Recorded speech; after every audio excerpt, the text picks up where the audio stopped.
စပါနီးပြသောမတ်ဖရန်ဟာဒါပွဲကြိုအင်တာဗျူးမှာပေါ့ဗျာသိရမလားဟိုအီဇီကဘယ်သူလဲဘာလဲဆိုပြီးဟီယာပြောင်းဆိုချော်လို့လောက်ပါဗျာအဲ့ဒါကြောင့်မို့လို့ကျွန်တော်ကလည်း easy ကိုဒီပွဲမှာတကူလောက်တော့ကျွန်တော်တို့ရသည်ကျင်နေပေါ့ဗျာရသည်ကျင်တာတကယ်တော့ကျွန်တော်တို့မသိလိုက်တာဗာလဲဆိုတော့ကျွန်တော်တို့ဒီနေ့က easy show ဝဲတဲ့ကိုရောက်နေတာမသိလိုက်တာပဲတစ်လုံးပြီးတစ်လုံးတွင်းတဲ့ဂိုးတွေကလည်းဒါသူ့ရဲ့ဒါ signature လို့တော့ပြောလို့ရတယ်ဗျာသိရမလားဒါ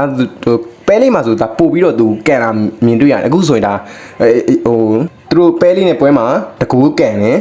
ဒါအခုနောက်ပိုင်းဒီပွဲမှာဆိုတာ၄ခါလောက်တော့ကန်တယ်လို့ပြောလို့ရတယ်။ easy ကအဲ့နေရာနေကန်ပြီဆိုလို့ရှိရင်ဂိုးသမားအနေနဲ့ရွေးချယ်တယ်နှစ်ခုပဲရှိတယ်။ဒါဘာလဲဆိုတော့အဲ့ဘာလဲဆိုတော့မင်းဘယ်ကိုပုတ်မှာလားညာကိုပုတ်မှာလား။ဘာကြောင့်လဲဆိုတော့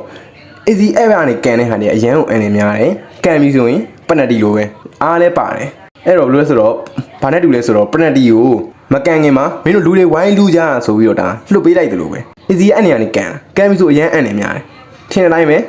၄လောက်ကကန်တယ်၃ကိုယူရတယ်။ဘာပြောရမှန်းတော့မသိတော့ပါဘူး